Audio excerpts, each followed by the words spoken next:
Hello everyone, my name is Gus. Hi, I'm Woody. Over the last couple of weeks, there's a video that has been out from our buddy Dominic, a deep wreck diver. He interviewed a person who had a really traumatic incident at a wreck.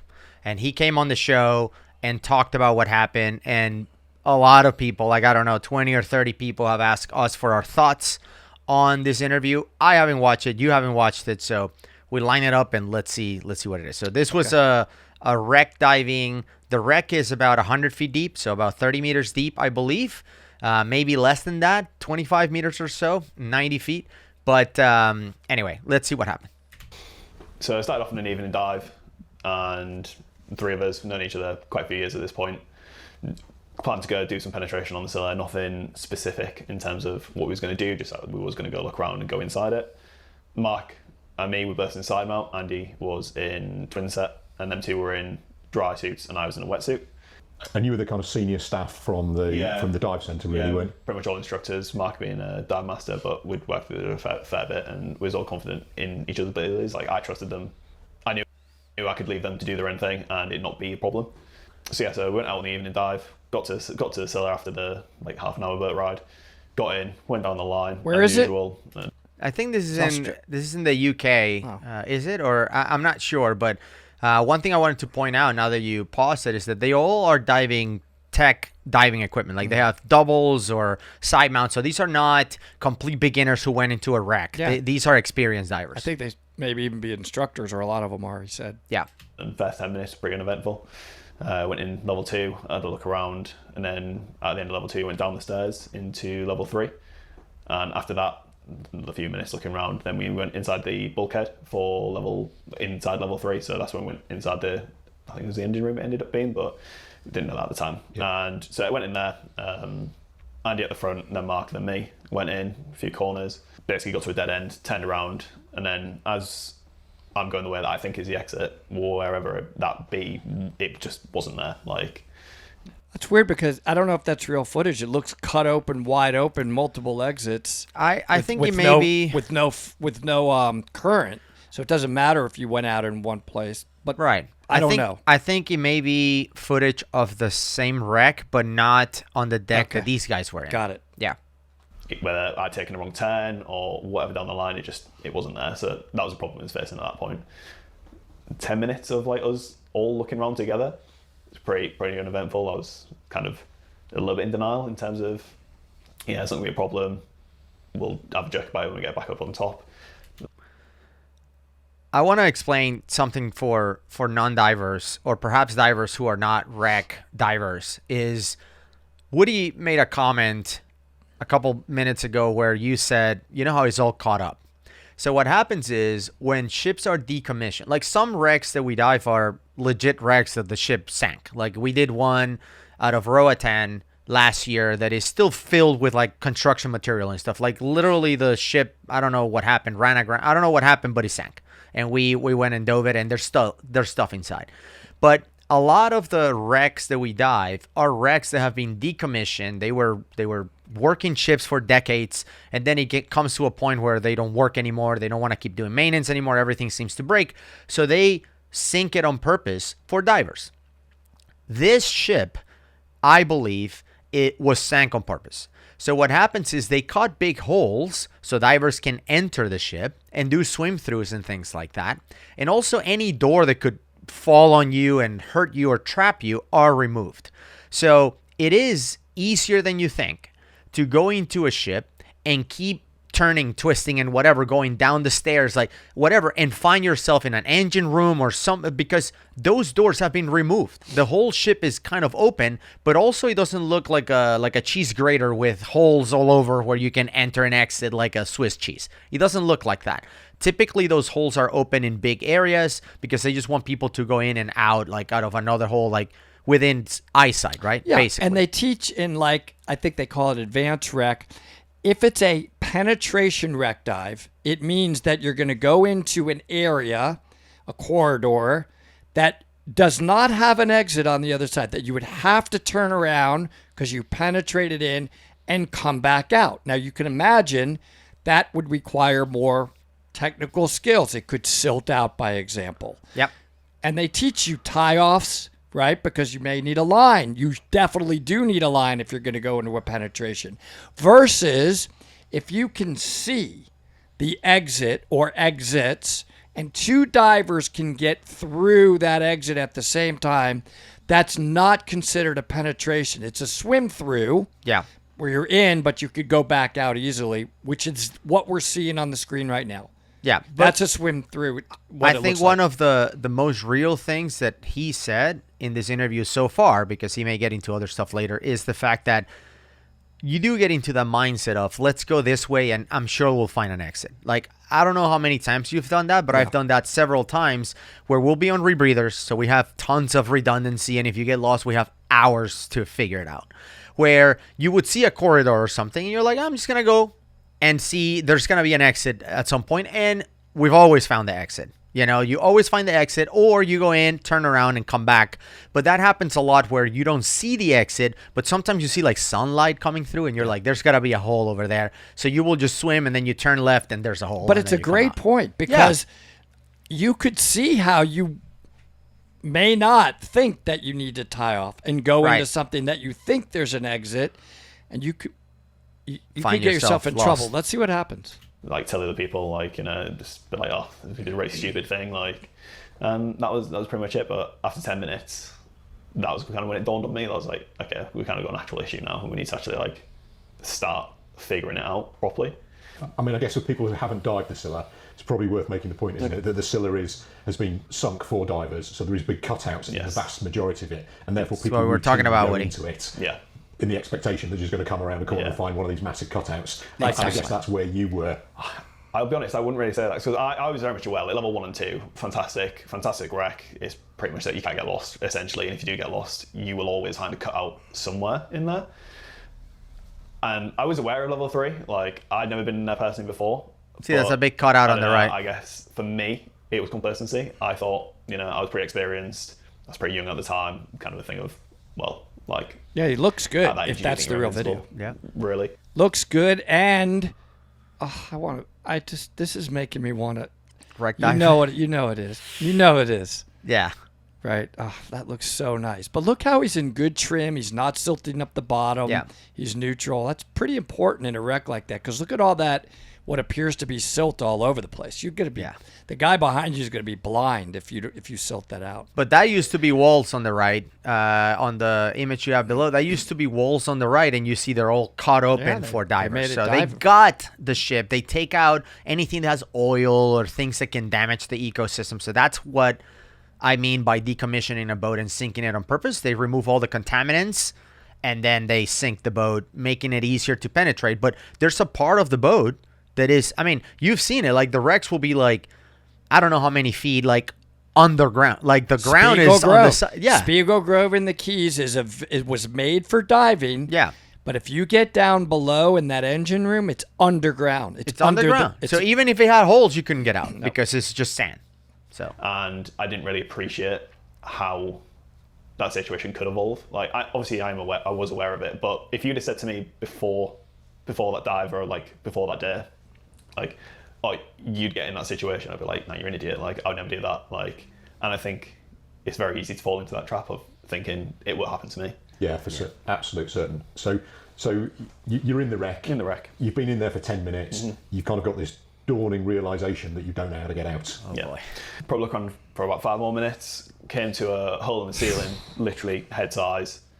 Poked my head through, and I could see one of the big cutouts mentioned in level 2. Obviously, imagine that. Very demoralizing, seeing an exit and not being able to actually get to it. Like, but I just kind of you have to put it out of your mind, because there's no physical way that I could squeeze through that. Like, not. By the way, this does happen, and I know I keep pausing it, but sometimes you're in a wreck and you see the sunlight coming through, and you're like, oh, there's an exit, and then you turn and it's just a porthole this big, and you're like, I mean, that could be an exit, but it's too small, so you have to turn around or find another exit. So that's what this guy is saying. He's in level 3, so imagine the levels backwards. So 1 is the top of the ship, then 2, then 3. So he's in level 3 where there's no exits, and he sees a hole in the ceiling to level 2, and he pokes his head out, and there's a giant cutout, like That's the exit right there. Absolutely. But the only thing that fits is your head. Yep. Oof.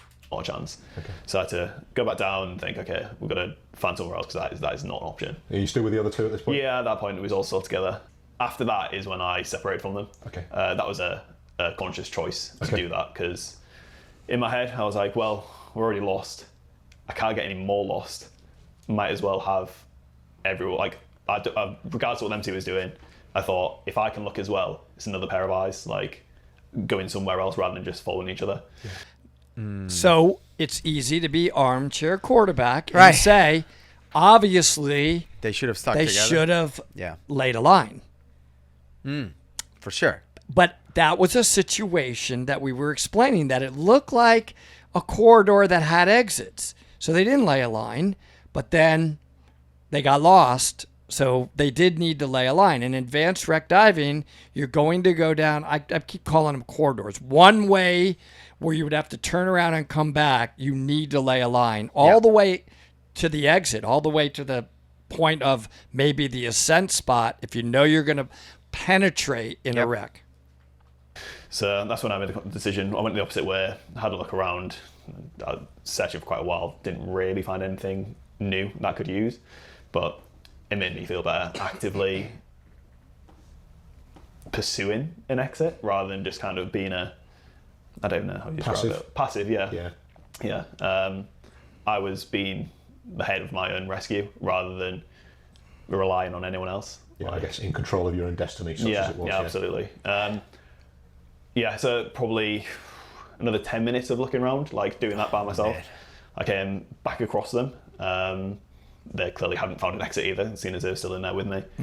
What was I did the have visibility a reel like? on me, so my thinking was that, like, if I did find an exit, I could tie on and then go back in and try and find them if the situation allowed.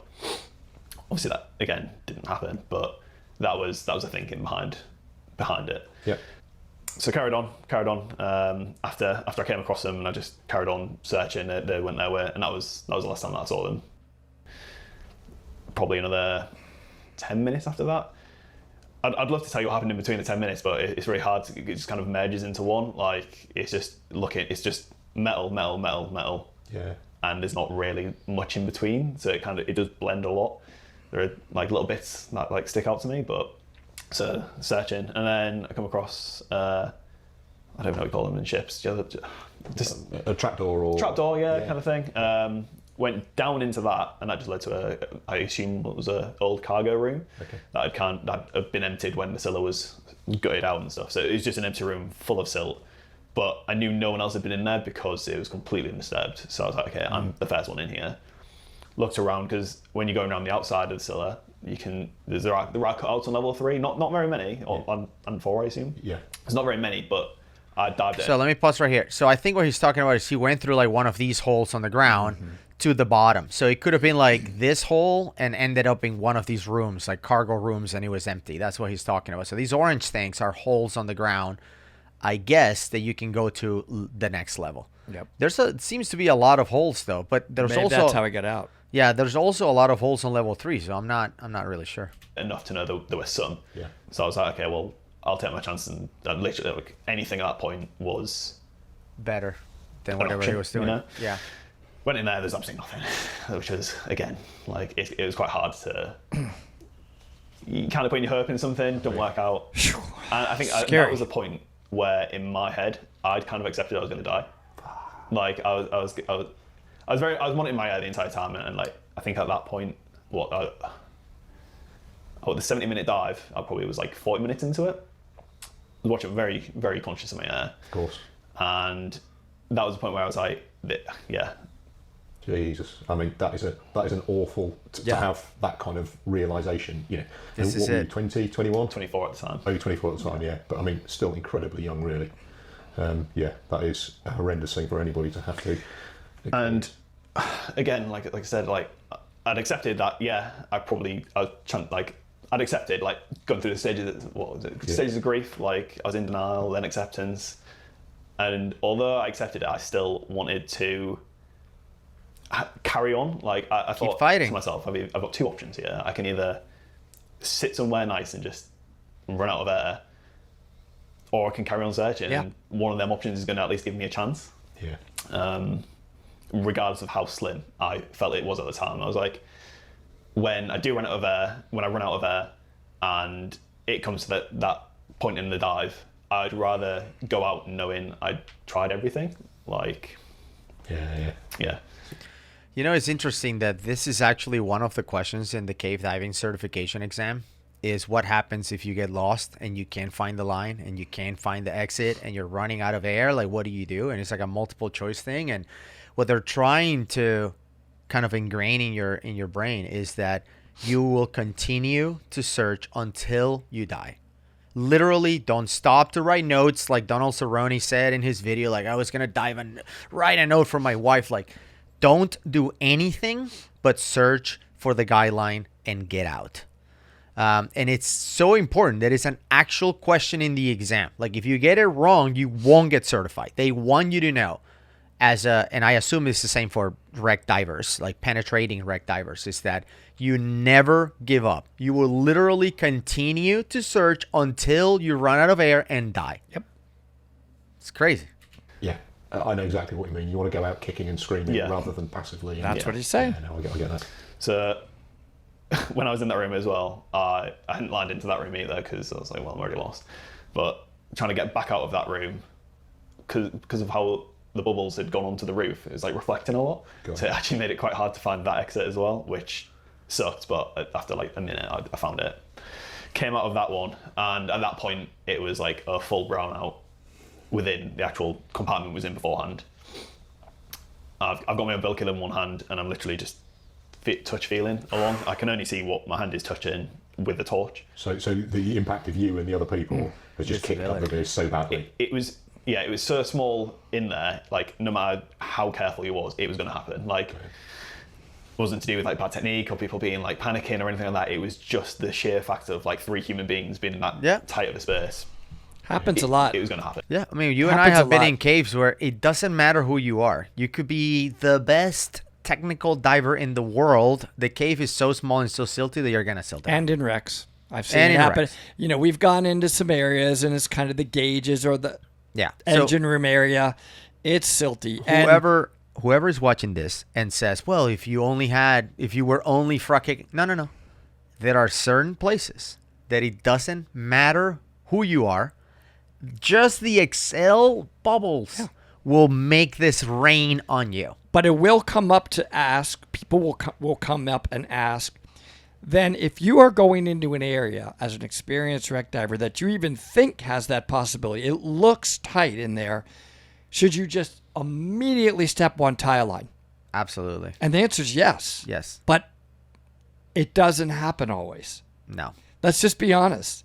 Come on. Many times we've been in wrecks that we just don't tie a guideline, we just go. This can happen. Absolutely. Just tie a line, and guess what? The problem would have been Keep it real. None. No problem. If you had a line, you're but I think it is important that we echo that we say that we ourselves have been in wrecks where we don't tie a line. We go in because we know that this will find an exit. So that's exactly what happened to these guys. And, you know, those that are wreck divers or whatever in YouTube channels saying they never do it, they're either lying or they're just better than us. But I do think these videos help us think about it. And if we go into those areas, we know we've carried the line. Now we've got the line. Yes. Right? We've got it. Just tie off. But there's a difference though.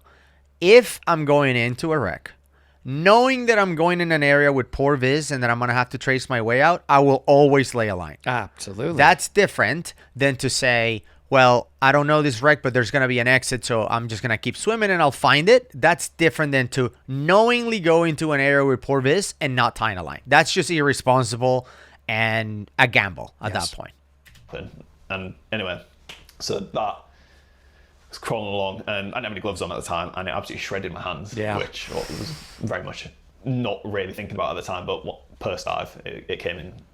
It was a weird reminder, kind of like for a week afterwards. Dude, a couple months ago, I had my physical and I got my tetanus shot. My arm hurt for like a month. I just got it. It's terrible. I got it 3 weeks ago. That thing is like, it was like somebody just punched the crap out of your arm. I don't know why the Terrible. tetanus It was does that. the worst. I had to get it because I just had a granddaughter, and my daughter's like, no, you could get the whooping cough by not having the tetanus shot. Wow. Which could give them the whooping cough. Somehow it's related and all of that. Yeah. So she's like, you're not coming over unless you get your updated tetanus shot because of whooping cough. And I'm like, I'm in agony. It's the worst. I'm trying to remember what is it that I was going or whatever, where I was like, okay, I think we're gonna be going into a wreck or whatever. And then they looked at my records, and the last tetanus shot I had was in 2016, and it's supposed to last 10 years. Yeah. So I was like, okay, should I just wait until like my next physical, which is like November of 2026? And they are like, I mean, if you want to, but it's 5 to 10 years.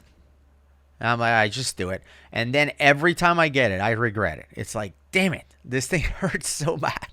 That's why I hate needles. It's like every time I get destroyed. But I'm glad we don't go off topic.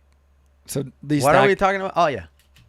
So yeah, I'm like feeling along, and I'm that glad was- we don't go off So I topic. came out of the room and I did that for like 10 minutes of just pure touch, trying to find anything.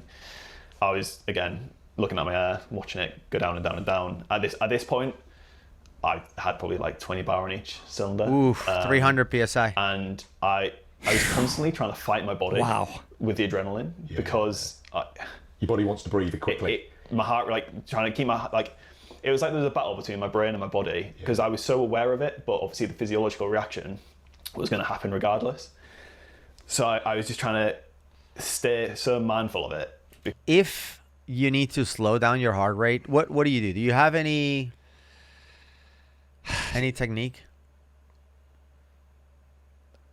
I'm really pausing and thinking about what I do. Mm-hmm. For me, if I have to slow down my heart rate, I actually do close my eyes for a second. I find that I'm more relaxed, and what I do is I slightly go head down. I don't know why.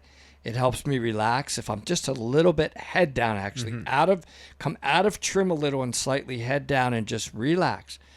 Close my eyes and just slow your breathing down, and then consciously focus on what is my next move and why. Easy to say. I know. I'm not saying that I would master that, by the way. Yeah. But that's what I do.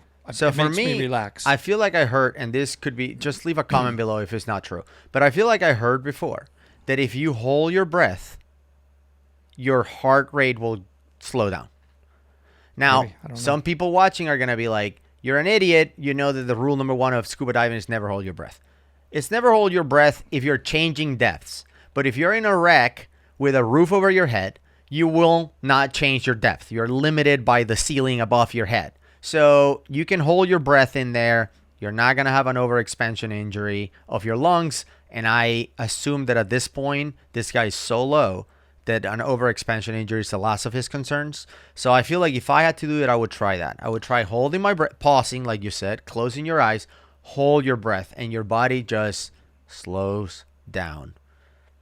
I don't know if it's true or not, but it seems to work for me. Not that I find myself in many situations where I need to slow down my heart rate, because for us, especially with rebreathers, it's so chill that we forget we're underwater. We've talked about this. It is You it is just the weirdest feeling. You literally do not even think. So Just think chill. about how much time we would have had in this situation on our rebreathers Yeah. compared to if we were breathing open circuit. That's right. 3 times, 4 times the amount of time, 3 times the amount of time. It's Yeah. The scrubber would be the issue, not the air. The scrubber would run out before the air, and I mean, what do we got on 3 hours? We would have had on the 3, go. 4, 5 hours. Yeah. I know. I mean, But yeah. this guy did not give up, and I can tell he's looking forward nervous. to seeing. I feel like his neck. Watch the video, is getting like a rash, like a reaction. Yeah. It's hard, man. nerve-wracking to listen to this. Because the minute with task loading, I concentrated on anything for a split second. When as soon as I went back to concentrating on my breathing, I'd be like, Yeah. and then you have to catch yourself, really, really slow deep breath in, ultra slow deep breath out, and that, Yeah. it was hard. It was hard to like keep your composure, but like I was so aware that like if I didn't keep my composure, that's when I'd die. Like because Yes. time was buying me the ability to look more. Like Yeah. so constantly fighting that, like the mental battle in your head. and just trying to carry on doing that. So yeah, at a certain point, SPGs read the air that's left in the cylinder.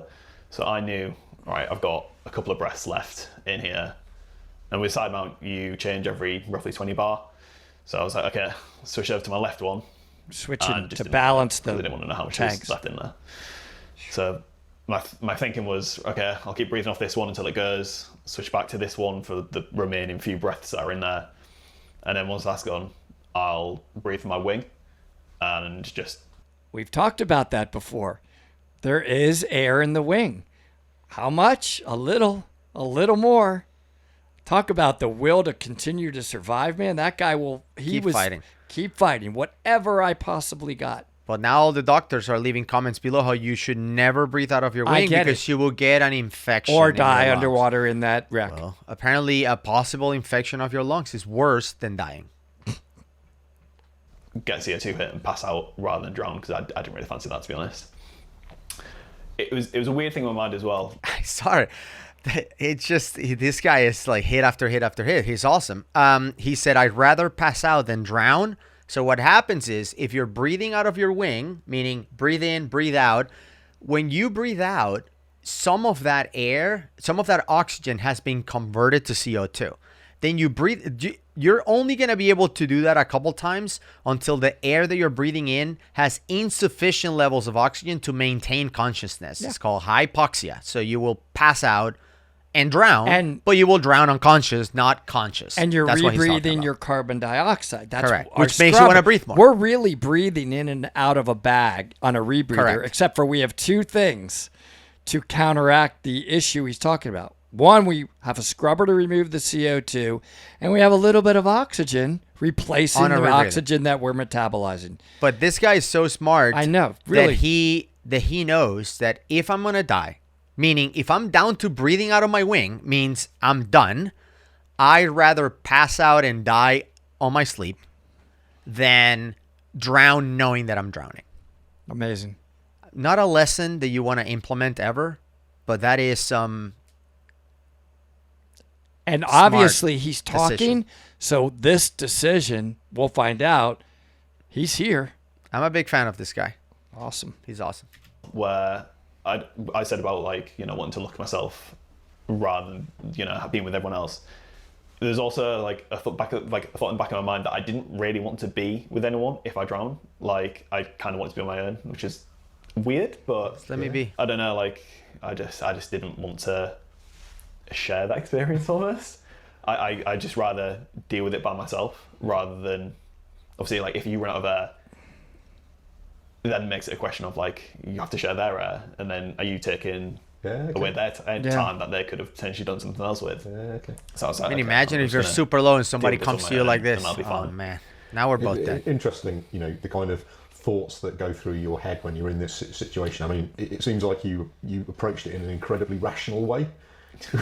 which is kind of, you know, odd. Not odd, but kind of, maybe not odd, maybe that's the wrong word, maybe kind of, I don't know, unusual. I'm not sure everybody would have reacted in that way. I agree. I think I'll talk about it afterwards, but like one of my friends like said, like, you know, like, you did everything for you, correct? Because you're still here. Like, if I hadn't have thought rationally about it, then, well, we probably wouldn't be having this conversation. You would have drowned. So, yeah, a lot go through your head when you've got 40 minutes by yourself underwater in a wreck. So I'd switched over to the other one and was like carrying on. And so did you have a particular strategy at this point? Were you just continuing to feel against the wall? Yeah, pretty much. If I was feeling against the wall, I remember I was on the left hand side of the wall heading down, and I don't really know where I was inside. I was just like, I'm just going to keep feeling until I find maybe like somewhere. Like, I didn't have a particular plan to what I was looking for, just looking for anything. Yeah.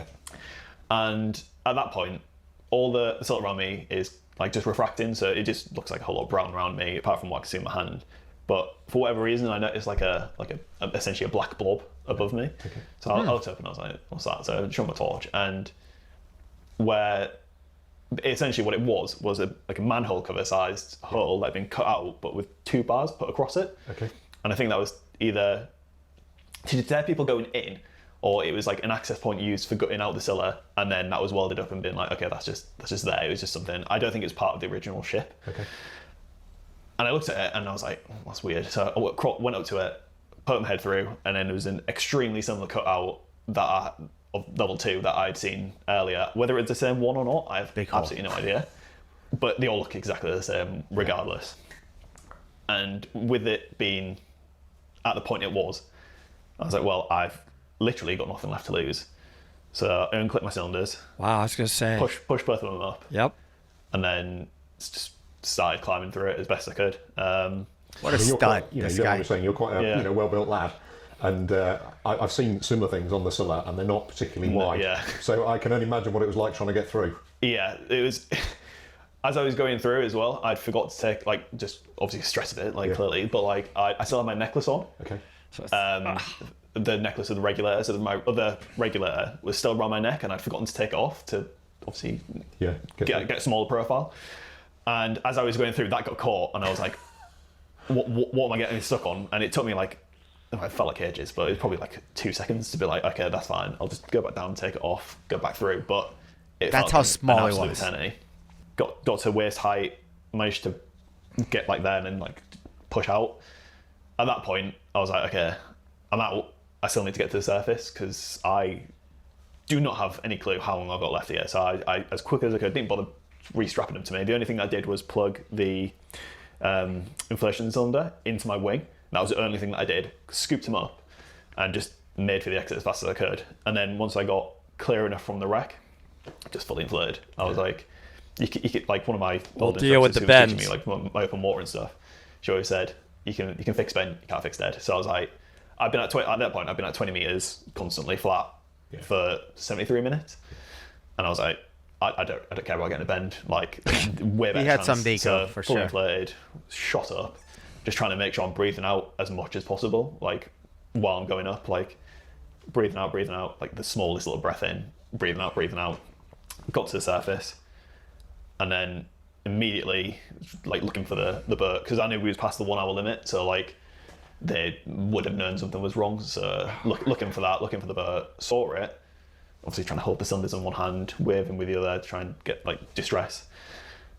It must have been less than 10 seconds easy, but it again felt like an eternity. Like trying to get their attention, it just felt like, I don't know, just like they just wouldn't see me. Obviously not the truth, but like in the moment, that is, yeah. Anyway. So tell me, what does it feel like that moment when you hit the surface when you hit the surface and you've got yourself out, and I guess at this point you're going to live. Honestly, my brain wasn't thinking at that point. Still, it was still purely going on reactions. Yeah. Like I didn't feel any relief.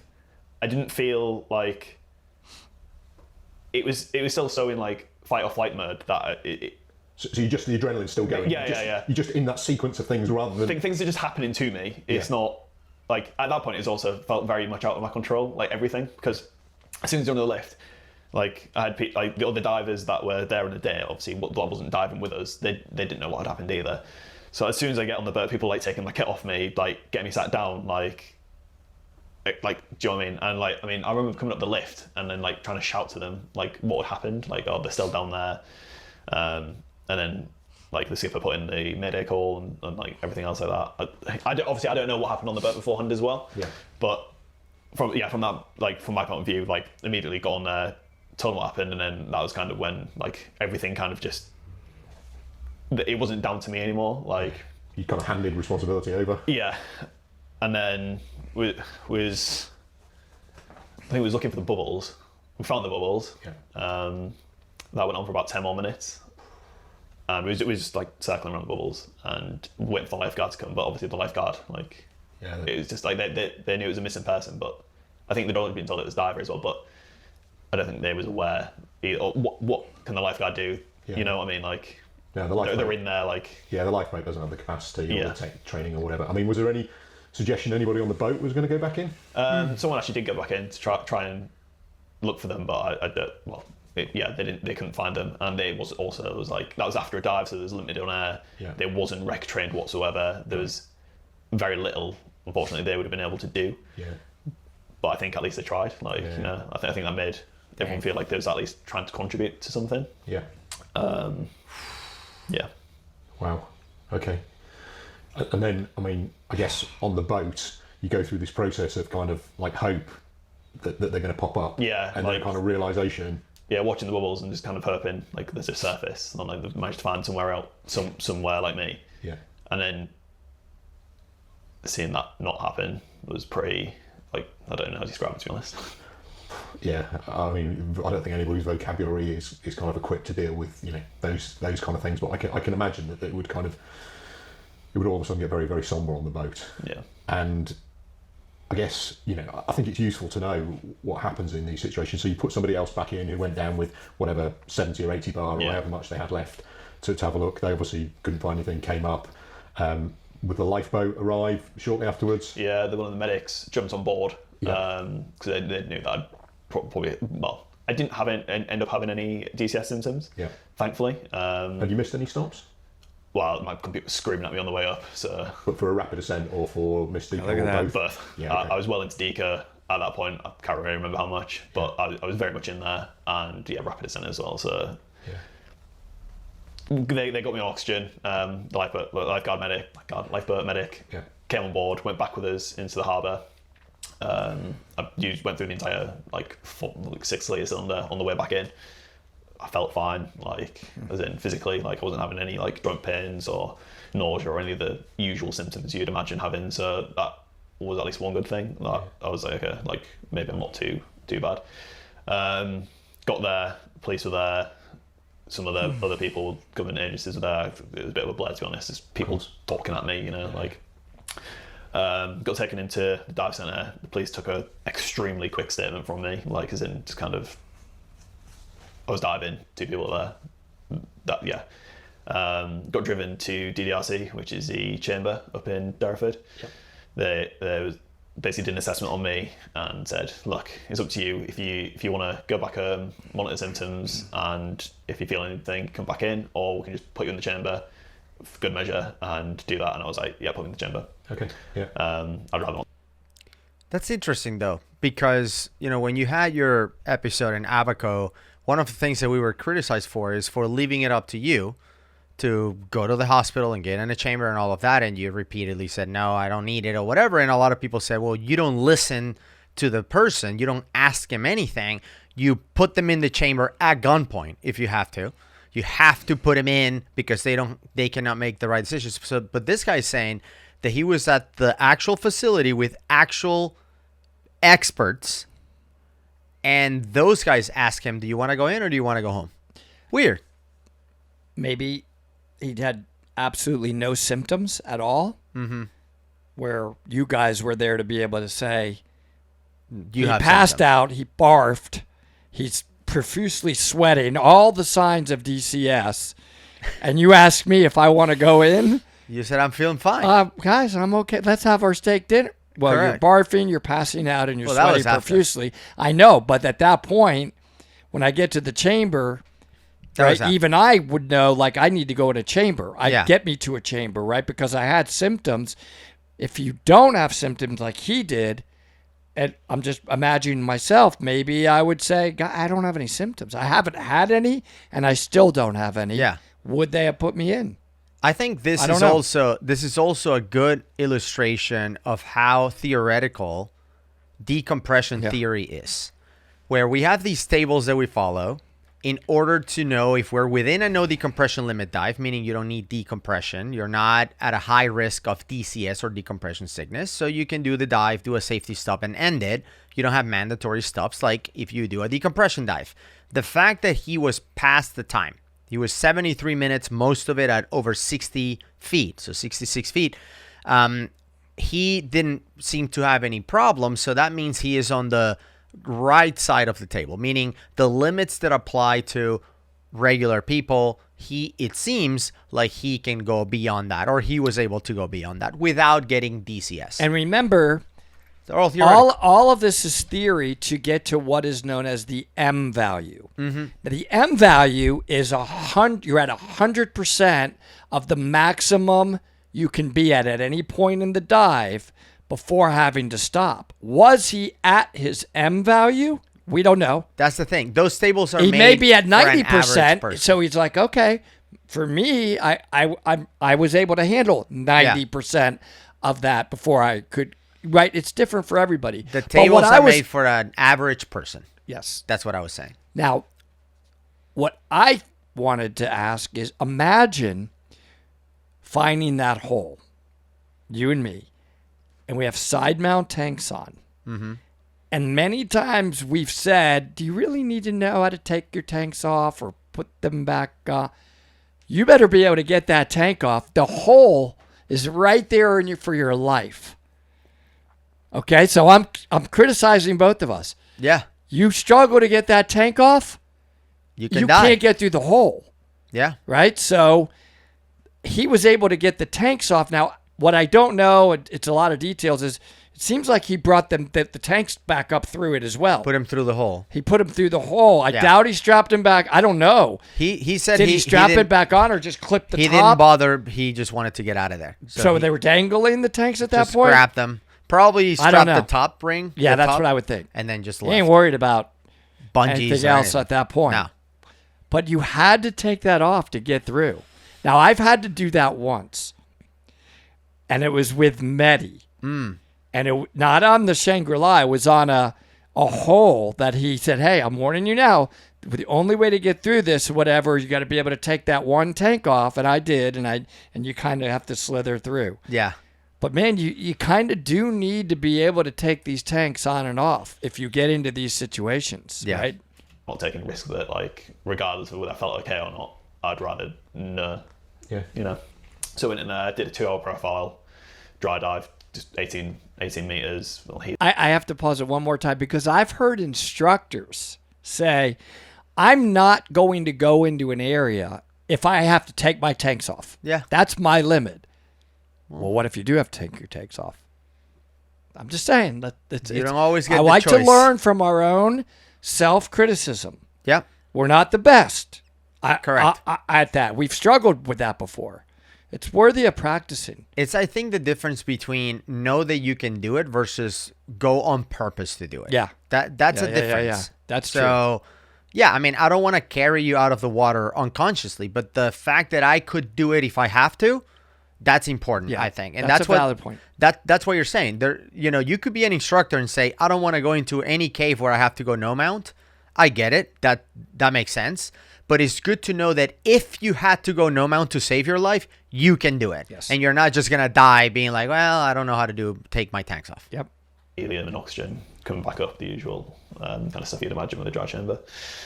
And yeah, and then got sent home. And yeah. What's that like when you get home? It was a bit unreal, to be honest. Like, everything just kind of, I don't know, it's really hard to describe. But yeah, it was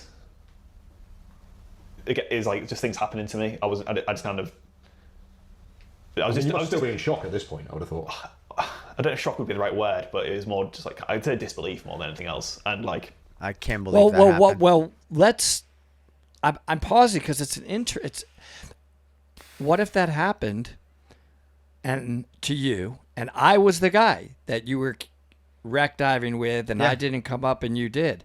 I mean, or vice versa. I mean, it's going to be traumatic, man. Terrible. Really, really traumatic. I mean, even the response, I feel like it really depends on who you're with. Like, I True. can't imagine you and I diving together and me being like, okay, see you later. I'm going to go try to find a hole. You find your own think hole. so. I just can't imagine being there. But I am in no position to judge what this guy did. He had to save himself at this point. Of course. They were nowhere in sight. He's running out of air. There's no line. It's silted out. I mean, I think he did. He definitely I worked don't for know him. if I would have done. I mean, God, he thought of so much. How about Amazing. thinking about the BC? Thinking about, Here's what I'm going to do. how Here's much what- longer I have before I pass out. I mean, he really did an amazing thing to save himself. He did great. everyone was doing everything for me. So like, I got driven, I got given some food, got put to bed essentially, like, and then yeah, it was just kind of just stuff was happening to me, and I was just along for the ride. Yeah. So kind of on like an out of body type. Yeah, kind of. You still I think just processing in your head, like, Yeah. yeah. Wow. Okay. And, I guess what happened? You know, where did things go from there? You know. Give me a second. I'm just gonna collect my thoughts on it. But yeah, it was really strange. Oh mate, I can imagine. I've been not the same, but I've been involved in similar things where you have all this stuff happening, then all of a sudden stuff stops happening. Yeah. And it's like. It's really weird. It's like, yeah. So from there, I can't. It's really hard to try and think back specifically to what happened because, again, like if it was quite a drawn out period between, unfortunately, recovering the bodies. Yeah. That took a while. When were you aware that they were dead? When did you know they were dead? How so? Sorry. Like. So obviously, you know, I guess you were in the wreck. You thought you were going to die. Yeah. And then all of a sudden, you were survived. Yeah. And you must have had the hope that the guys were going to be able to come out and everything. But at some point, you must have realised that hope had finished. Well, when the bubble stopped, that's when I knew. Like. Yeah. I'd love to imagine that. Like, you know. Yeah. It was hard to like. You got that hurt, but also the realistic side of it, like. Yeah. Yeah. Okay. Man, that's a tough thing to have to go through for anybody. So I guess I know this is a difficult thing to do, but looking at that incident and what happened to you, you know, if you were to say to some people out there who are watching this, you know, these are the things that I wish I'd done or I wish I'd known before that dive, and if I was doing it again, these are the things that I would maybe do a bit differently. You know, what are those things?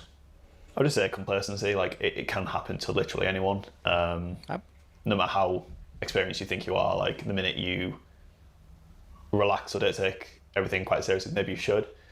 That's when things start going wrong. Like people know the Swiss cheese model. Like just because on the last dive you did something stupid and nothing bad happened doesn't mean the next dive or 10 dives or 100 dives after that you do a similar thing and like all the holes lined up and then something happens.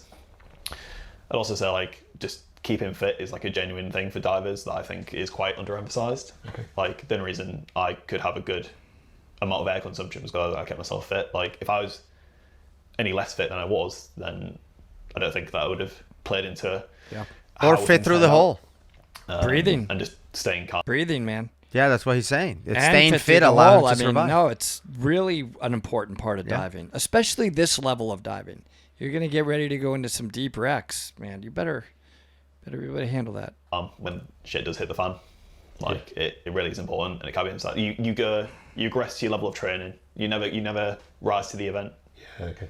So yeah, it's a really interesting point. I think, you know, nothing is ever improved really by panicking, is it? So and I think, you know, listening to your story, something that comes away from me is you know, you seem to have been, even though you're in this horrendous situation, you seem to have continued to act rationally, and you were making decisions that were going to try and help you. You know, and obviously it worked out really well for you. And we don't know what the other guys are doing, but it does seem that is something that's helped you. I mean, the big thing that people will obviously focus on in this incident is, you know, do you think you should have lined in and lined out? Yeah, absolutely. Yes. But it's so easy to say that now. Exactly. I mean, I've been inside the Scylla. And it's because of complacency. It's because we've talked about this. So many have gone right. Been in and out of wrecks. We've even been in and out of wrecks where, oh man, we're in a room now. It has silted out, and we got out. So you start to believe it's overrated. Yeah. It's not. It's just you got lucky. Yeah.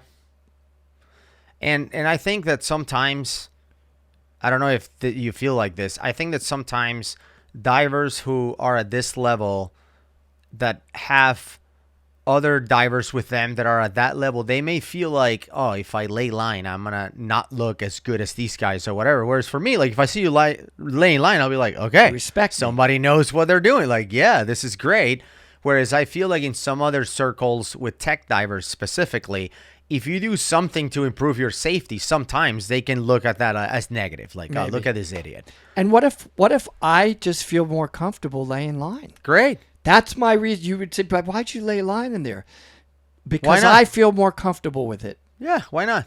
What did I need to? Was it an area where there was an obvious opening? Maybe. But I feel more comfortable, Gus, laying the line. Yeah, and we can That's talk a good about it reason, later. right there. We can talk about it later at the boat. Why do you lay line into that room? Because I've never been there. I felt safer. Okay. Done. End of the conversation. I've not been in. We've always that depth, agreed but on I've been in that. other bits and stuff like that. And you know, it is there are parts where you can line out, and there's parts where you need to, there's parts where you don't need to. So easy to go. I mean, I said myself afterwards, and I was like thinking about it after it happened. I was like, why didn't I? Yeah. Like, and that's always something I like play in my mind. Like, if I'd done that, it probably wouldn't have happened. Yeah. But If there's a only. million one things that I could say. If I did this, if I did that, and Yeah. I've tried to accept the situation for what it was. Like post incident, I had quite a lot of survivor's guilt, I would say. Okay. It was quite hard to deal with. I'd say that, like, for a week, I really beat myself up for it. Okay. Like, it was pretty hard. I had some pretty horrendous thoughts, to be honest. I was like, why did I get to survive when they didn't? Yeah. No, it's my understanding is that's a really common thing, and it's completely rational, obviously, but it is, it's also totally natural, I think. I mean, one of the family members, Mark's wife, Yeah. like, she sent me a message afterwards, and that actually helped loads. Okay. She kind of said, like, they wouldn't want you beating yourself up. Like, it's just they loved doing what they did, and I don't think they'd have any regrets. But yeah, she took, like, when she sent me that message, she took a massive weight off my shoulders, like, because I very much did blame myself. Yeah, no, that's a really selfless thing for her to do, I think, and it must have been quite difficult for her as well. But nice, and good for you that she did. So Yeah. yes. I think it's really important as well to mention, like, I had a really good support network. Like, I had a lot of friends, and, like, the entire kind of diving community at the time kind of, like, really showed up for me. Yeah. Good. Yeah, like, it's like three very specific people I'd like to, like, say thank you to, which is, like, Addy, Sam, and Beth. Like, they were just there for me in, like, a massive crisis. They just let me talk, and, like, they asked, like, questions and stuff like that, but they kind of let me process it at my own speed, which I think really, really helped, because I think without that I probably would have had massive, like, a lot of PTSD. Okay. Like, and I was looking into it kind of afterwards, like, trying to understand, like, what causes PTSD and what doesn't. And I think there's some study that said, like, the more that people talk about it and are open with it, the less likely you are to develop it. Like, it can still happen, obviously. Yeah. I'm not saying if you get PTSD then you've done something wrong, but being able to express that to people who know diving and have to, like, explain everything to them, they already kind of had a base understanding there. I could just talk about the situation, and it was just there to listen, Yeah. Okay. and that massively helped with me. Okay. For sure. Yeah. No. Well. I think that's super important to have a network like that is supportive. Like, I know for a fact that if anything ever happens to me on a dive where I lose a buddy or a diver or whatever, I witness something, there is a bunch of people that we know that have been through the same, to similar situations, that will be completely open to, like, call me anytime and let's talk about this. I think that's very important to have a support network like that and a community that is supportive rather than destructive and critical. No doubt. So I'm glad that he had that. Definitely. It is good that you have those support networks around you, and for people who don't necessarily know who those three people you just mentioned are, well done to all of them. They'll probably, like, they may listen to this. They may, hopefully they'll appreciate how much of a difference that they made to you. And I guess, I think one of the so let's look at Kit as well. I'm not a side mount diver. I've always been a little bit rude about side mount divers, if I'm honest. But it strikes me that this is one of the, an example of where that is a super. Yeah, like you said, thing. with the million one things I could have changed. Like, I think if I wasn't in a wetsuit, I wouldn't have been able to squeeze through that gap for sure. Okay. Like, I had quite a few tears in my wetsuit, and I was like, with an undersuit on and a dry suit, I don't reckon I'd been able to fit. Okay. The fact that I was in a side mount, I could push it through quite easily. Massive, like, benefit to that. Like, the fact I had an umbilical with me and it wasn't going to die, like, after a lot of high intensity use. Like, the million one things for sure. So it's interesting to see. Those kind of things are, I guess, things that you start to think about later on.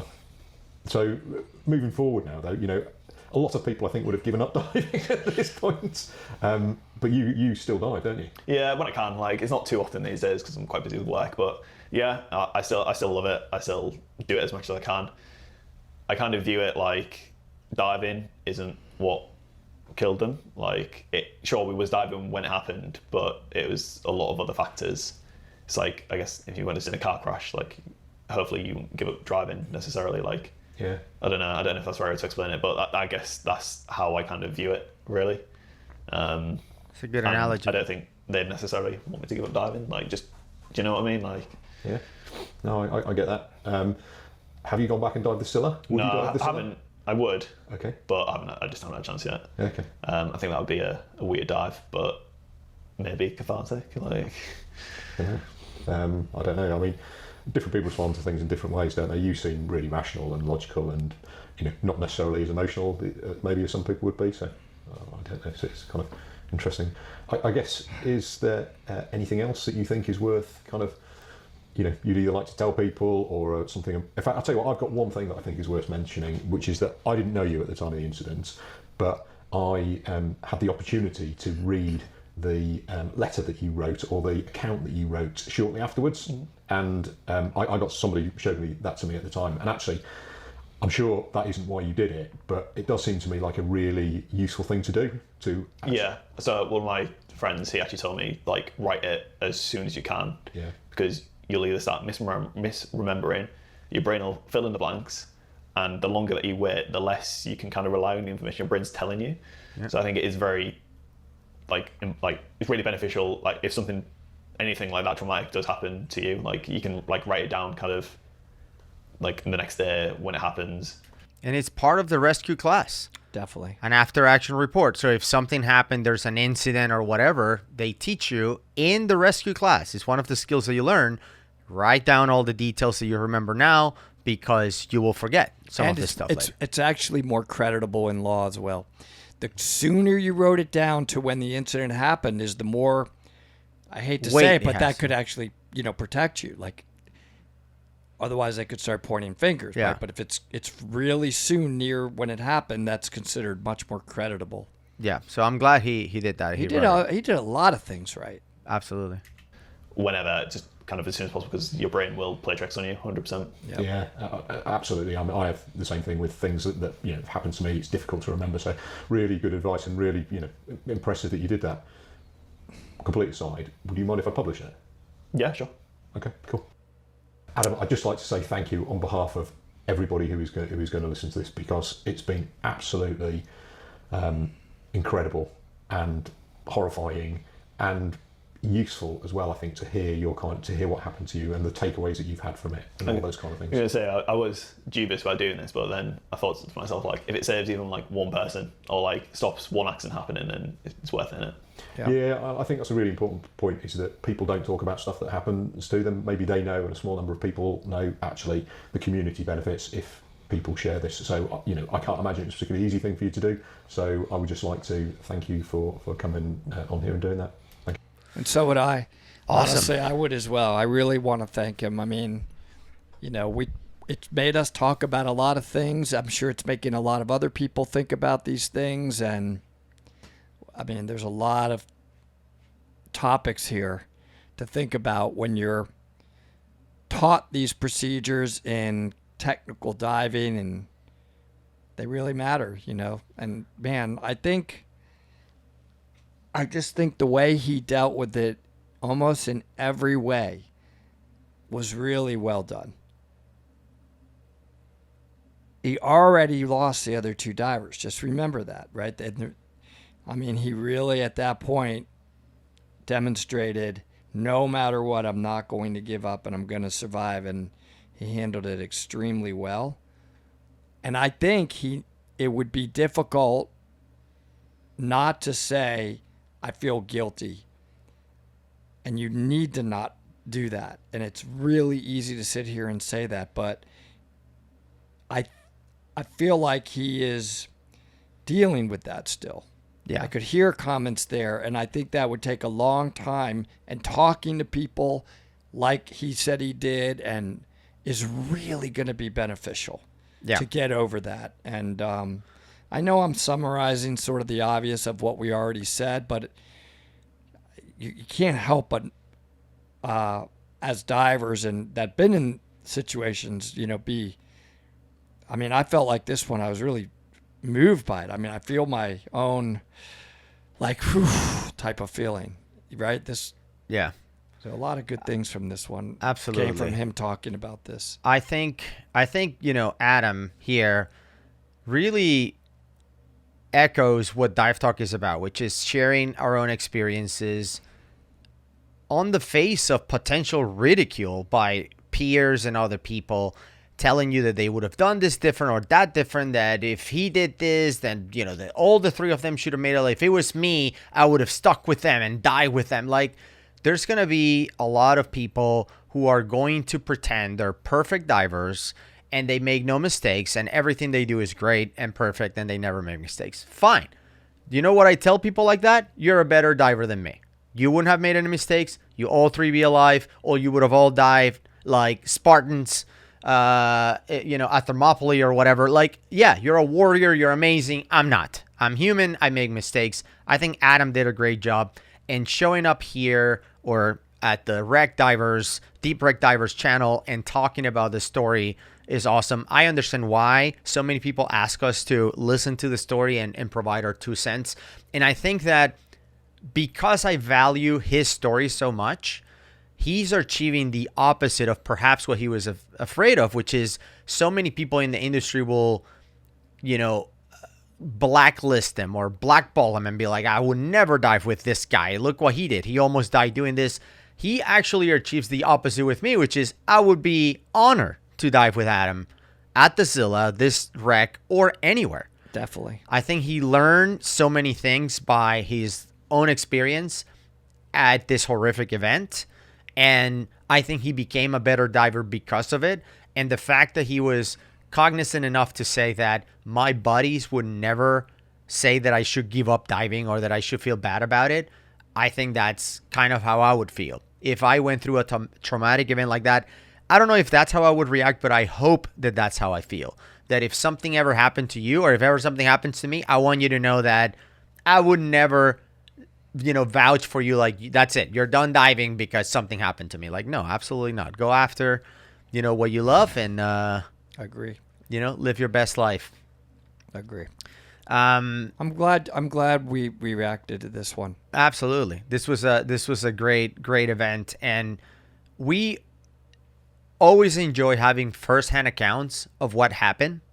And I think one of the most recent ones that we had that I'm very, very proud that we were able to orchestrate this is to have Bob, who was with Linnea at her last dive, Linnea Mills. For the dry suit incident. It's a 2-part series, but it's so amazing to hear from people that were there, that witnessed these events, in an effort to help us understand how it happened and lessons that we can apply ourselves. So I'm going to leave it right here. Part 1 of our interview with Bob Gentry and also Linnea's mom and his wife. We were all able to talk about it, and I hope you enjoy that. Bye, everybody, and thank you, Adam.